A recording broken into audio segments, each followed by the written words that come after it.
Cleopatra, the last queen of Egypt and the love affair that shook the Roman world. In the history of humankind, few women have been as revered, and as controversial, as Cleopatra VII. The last queen of ancient Egypt, she was not only celebrated for her legendary beauty, but also admired for her intelligence, boldness, and extraordinary skill in navigating the treacherous world of politics. From a young princess, Cleopatra rose to the throne amid endless schemes and betrayals. She shook the very foundations of Rome itself when she became the lover of Julius Caesar, and later of another Roman giant, Mark Antony, two of the most powerful men of their time. The love between Cleopatra and Antony was far more than a private affair. It was bound to the destiny of Egypt itself, drawing them into a life and death struggle against Octavian, the man who would one day become the first emperor of Rome. But who was Cleopatra, really? Was she truly the Eastern sorceress, as her enemies called her, or one of the most brilliant female rulers in world history? How could a single woman alter the fate of the Roman Empire? And what golden age of Egypt came to a tragic close with her death? Today, we journey into her extraordinary story. Before we begin, we kindly ask you to take 2 seconds to hit the subscribe button and give this video a like. Your support gives us the motivation to keep sharing the great stories of human history. Thank you. Episode 1: The Princess Who Became a Queen. In 69 BC, on the legendary banks of the Nile, a young princess was born into the Ptolemaic dynasty, the Greek rulers of Egypt after the death of Alexander the Great. Her name was Cleopatra VII, a name destined to become an immortal symbol of power, beauty, and tragedy. From an early age, Cleopatra stood apart. Unlike most of her royal family, who spoke only Greek, she learned the Egyptian language so she could speak directly to her people. Intelligence, quick wit, and ambition shone brightly in the young princess. When her father died, Cleopatra was just 18. By tradition, she was forced to marry and rule alongside her 10-year-old brother, Ptolemy XIII. But behind the throne lurked dark intrigues. Powerful court factions sought to push Cleopatra aside, using the boy king as their puppet to control the kingdom. Refusing to submit, Cleopatra chose to fight for her crown. Overthrown and driven out of the palace in Alexandria, she carried with her both fury and determination, vowing to return. This was the beginning of a turbulent life. From a princess cast aside, Cleopatra would, step by step, wield her intelligence, beauty, and daring spirit to become the most powerful queen of ancient Egypt. You're watching VH, Echoes of History, where timeless tales of the past come alive. Support us with a like, subscribe, and a comment. Episode 2: The Fateful Encounter with Julius Caesar. Cleopatra was dethroned and forced to leave Alexandria in bitter exile. But at that very moment, a storm of history swept into Egypt. Julius Caesar, the proud and battle-hardened general of Rome, arrived on the Nile after defeating his great rival Pompey. Inside the palace at Alexandria, Caesar took on the role of arbiter in the struggle for Egypt's throne. Caught between Cleopatra and her brother. For Cleopatra, this was a golden opportunity, and she knew she had to make Caesar choose her side. Legend tells that one night, Cleopatra secretly slipped into the palace. Wrapped inside a rug, or perhaps a sack of cloth, she was smuggled into Caesar's presence. When the bundle was unrolled, before the 52-year-old Roman stood a 21-year-old queen in waiting, radiant, intelligent, and irresistibly captivating. In that instant, Egypt's destiny was forever changed. Caesar was conquered not only by Cleopatra's beauty, but also by her wit and daring spirit. He chose to support her against the faction of Ptolemy XIII. Civil war erupted in Alexandria, with Rome's legions fighting on Cleopatra's side. After brutal battles, Ptolemy XIII drowned while fleeing. Cleopatra was restored to her throne, nominally co-ruling with another younger brother. But in truth, she had become Egypt's sole and absolute queen. Not only had she reclaimed her crown, Cleopatra had gained the most powerful ally of the age, Julius Caesar. And from this bond, she would take another step toward becoming a legend. Episode 3. Cleopatra, the Queen and her Roman lover. After reclaiming her throne, Cleopatra not only secured her power in Egypt, but also entered into a romance that shook the entire ancient world. She became the lover of Julius Caesar. Cleopatra and Caesar grew close quickly. In 47 BC, she gave birth to a son and named him Caesarion, Little Caesar.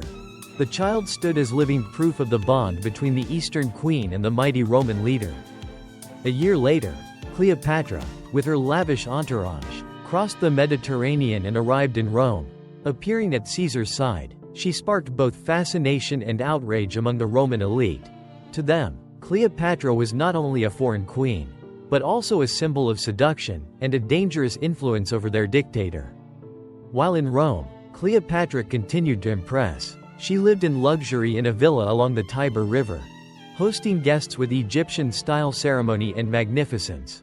Romans began whispering that she was the living embodiment of the goddess Isis, both beautiful and powerful. But then, in 44 BC, a shocking event shook the empire. Julius Caesar was assassinated inside the Senate. His blood stained the marble floor. And Cleopatra, stunned, realized the shield protecting her had collapsed. She immediately left Rome, taking her son Caesarion back to Egypt. Julius Caesar was gone, but Cleopatra knew the struggle for power was far from over. A new era had begun, and she would need another ally to secure her throne and protect the child who carried both Roman and Egyptian blood. Episode 4. After Caesar's death, Cleopatra faces the storm. In 44 BC, shocking news spread throughout Rome. Julius Caesar had been assassinated right inside the Senate. For Cleopatra, this was a devastating blow. Caesar was not only her lover but also her crucial support in keeping Egypt's throne. Without Julius Caesar, Cleopatra knew the road ahead would be filled with danger. She took her young son, Caesarion, back to Alexandria. To safeguard her power, she immediately declared that Caesarion would rule alongside her. This sent a powerful message: the bloodline of Caesar still lived, and Egypt's throne belonged to her and her son. Meanwhile, Rome plunged into chaos. Generals and politicians fought for power, each vying to seize Caesar's legacy. Cleopatra wisely stayed on the sidelines, not choosing a faction too soon. She sent gifts and negotiated carefully, ensuring Egypt would not be dragged into Rome's wars. At home, Cleopatra did everything to affirm her authority. She staged grand ceremonies, appearing as the living goddess Isis, making her people believe their queen was divinely protected. She also received foreign envoys with unmatched splendor, showing that Egypt remained a wealthy and powerful kingdom, not easily subdued. But Cleopatra knew well that she could not stand against Rome alone. And then, amid the turmoil, one name rose to prominence: Mark Antony. He was among Rome's top generals, a man who wielded power after Caesar's death. Cleopatra understood that if she wished to protect her throne and her son, she had to find a way to forge an alliance with this man. And that was the beginning of a relationship that would change the fate of all Egypt. Episode 5. The fateful encounter with Mark Antony. In 41 BC, after the death of Julius Caesar, Rome was plunged into chaos. Three men now held supreme power: Marcus Lepidus, Octavian, the adopted heir of Caesar, and Marcus Antonius, better known as Mark Antony, a famous general, both powerful and charismatic. Antony was assigned control of the eastern provinces, which included wealthy Egypt. To consolidate his authority, he summoned Cleopatra to the city of Tarsus, on the banks of the Cydnus River, demanding she explain why Egypt had not supported him in the recent war. Cleopatra understood this was no ordinary diplomatic meeting, but a fateful battle of wits. If she could win Antony's favor, she would gain a powerful ally to safeguard her throne and her son, Caesarion. The queen decided to appear in a way the world would never forget. On the appointed day, Cleopatra's ship sailed into Tarsus like a vision from myth. The prow glittered with gold. Purple silk sails fluttered in the wind, and silver oars struck the water in unison, casting dazzling reflections across the river. Cleopatra sat at the center, cloaked in radiant robes, adorned as the goddess Isis reborn. The air was filled with incense smoke. Music drifted from her musicians, and the people of Tarsus crowded the riverbank, awestruck, as though witnessing a deity step forth from legend. Mark Antony, long accustomed to battlefields and sycophants, had never seen such splendor. And when Cleopatra stepped ashore, with eyes blazing and a smile both mysterious and alluring, Antony was instantly captivated. A banquet followed, Cleopatra enchanted not only with her beauty, but with wit and intelligence. She spoke to Antony as an equal, at times even guiding the conversation with subtle mastery. Antony, once the right hand of Julius Caesar, now felt like a young man again, conquered by the Queen of the East. From that day forward, love and political alliance intertwined between Cleopatra and Antony. They were drawn together not only by passion but by shared ambition, to build an Eastern empire that could rival, even challenge, mighty Rome. On that night along the Cydnus River, torchlight flickered on the water, as if recording the moment when two destinies became one. Cleopatra knew she had found the man who could replace Julius Caesar, and Antony believed that with Cleopatra, he could conquer the world. Episode 6. Love and Power, Cleopatra and Antony's Eastern Dream. Antony followed Cleopatra back to Egypt. In Alexandria, the two lived in unparalleled luxury. Golden banquets stretched on day and night. Wine flowed endlessly, and rare spices from across the East were offered in abundance. Cleopatra even founded the Society of Inimitable Livers, where she and Antony, along with their companions, dressed as gods, feasted, sang, hunted, and debated the affairs of the world. Word spread among the people that Antony was no longer a stern Roman general, but a new pharaoh of Egypt. Yet behind the dazzling lights of revelry lay political calculation. Cleopatra skillfully persuaded Antony to recognize Caesarion, her son, as the legitimate child of Julius Caesar. This was a heavy blow to Octavian, who had claimed to be Caesar's sole heir to secure his power in Rome. At the same time, Cleopatra convinced Antony to grant her vast territories in Syria, Phoenicia, and Cyprus, expanding Egypt's dominion to its greatest reach since the age of the pharaohs. Love and power became inseparable. Whenever Antony left Egypt for war, he always returned to Cleopatra's embrace. And each time the queen appeared by Antony's side, she affirmed her place not merely as a lover, but as a sovereign equal, shaping the destiny of both Rome and Egypt. However, it was this very Eastern dream that sowed the seeds of tragedy. In Rome, Octavian spread propaganda, declaring that Antony had been bewitched by an Eastern sorceress, betraying Roman tradition and bowing to Cleopatra. Public opinion in Rome erupted in outrage. Thus, the love of Cleopatra and Antony, instead of being merely a romance, became a political firestorm, one that would ignite a fateful war. Episode 7. Clouds of War, Antony and Cleopatra face Octavian. After years of splendor and power in Alexandria, Cleopatra and Antony entered the most perilous chapter of their lives. Octavian, adopted son of Julius Caesar, had risen to dominance in Rome, manipulating public opinion and rival factions to brand Antony a traitor. In Octavian's eyes, Antony was no longer Rome's great general, but a man willing to kneel before an Eastern queen in exchange for Egypt's gold and power. In Alexandria, Cleopatra and Antony sensed the coming storm. Their bond was no longer just love, they had to defend Egypt's throne, protect Caesarion, the child carrying Caesar's blood, and preserve their dream of forging a mighty East-West alliance. Antony swiftly rallied Rome's eastern legions and joined them with Egypt's fleet, preparing to confront Octavian head-on. Octavian, under the brilliant command of Agrippa, used encirclement and supply blockades to wear down Antony's forces. Meanwhile, He launched a propaganda campaign across Rome, branding Cleopatra as the Eastern sorceress and Antony as her captive, turning a struggle for power into a political war, igniting Roman hatred against Antony. Yet Cleopatra was more than a beautiful queen.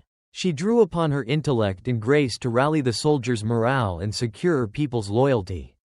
She staged grand ceremonies, appearing as the living goddess Isis, proof that Egypt remained wealthy and unbroken. Under her influence, Antony's troops held their resolve, ready to withstand Rome's pressure. Amid the rising tension, the lovers knew their choices would shape the fate of the world. Antony and Cleopatra, where love and power intertwined, stood on the brink of the great battle later remembered as Actium, where the destinies of Rome and Egypt would collide in tragedy and legend. Episode 8. Actium, the fateful battle and Cleopatra's tragic end. Autumn, 31 BC. The skies over the Mediterranean seemed to darken. On the coast of Greece, in the Bay of Actium, the two greatest powers of the ancient world faced each other. On one side stood Octavian, commanding a disciplined, perfectly organized Roman army. On the other were Antony and Cleopatra, leading a vast fleet, backed by Egypt's immense wealth. Antony and Cleopatra wagered everything on this battle. They were not only fighting for thrones or territory, but for the dream of forging a mighty Eastern empire. Cleopatra herself brought Egypt's fleet into the fray, massive, heavy ships, lavishly decorated and heavily armed. She and Antony stood on the deck, so their soldiers could see that both queen and general were ready to share their fate. But Agrippa, Octavian's brilliant admiral, chose a wiser strategy. Rather than confront Egypt's massive ships head-on, he deployed smaller, faster Roman vessels to encircle the enemy, cut off supplies, and force Antony into a defensive position. When the battle began, smoke and fire blanketed the sea. The roar of catapults, the splintering crash of timber, and the cries of soldiers shook the bay. Amid the chaos, Cleopatra made her fateful decision. She ordered her fleet to break free and retreat toward Egypt. Antony, seeing Cleopatra's ships sail away, did not hesitate. He abandoned the fight and followed the woman he loved. That single act sealed the outcome. Antony's forces lost heart, formations collapsed, and Octavian claimed absolute victory. Actium was not just a military defeat, it marked the end of the Eastern dream. A year later, as Octavian's legions entered Alexandria, Antony and Cleopatra were utterly spent. In despair, Antony fell upon his Roman sword. Cleopatra, faced with the choice of living as a humiliated prisoner or dying free, chose the latter. She ended her life with the venom of the sacred cobra, the serpent of the Egyptian goddess. With her death, more than 3,000 years of ancient Egyptian history came to a close, as the land became a province of Rome. Yet, in that ending, an immortal legend was born. Cleopatra, queen, lover, icon, became an undying figure in human history, beautiful, intelligent, daring, yet tragic and full of paradox. Even today, more than 2 millennia later, the world remembers her as the final symbol of Egypt's splendor, and as proof that when love and power intertwine, they can create both paradise and catastrophe. This concludes today's episode. Please give us a like and subscribe to the channel. Thank you. This is VH, Echoes of History. If you love epic stories from history, hit like, subscribe, and join the conversation in the comments.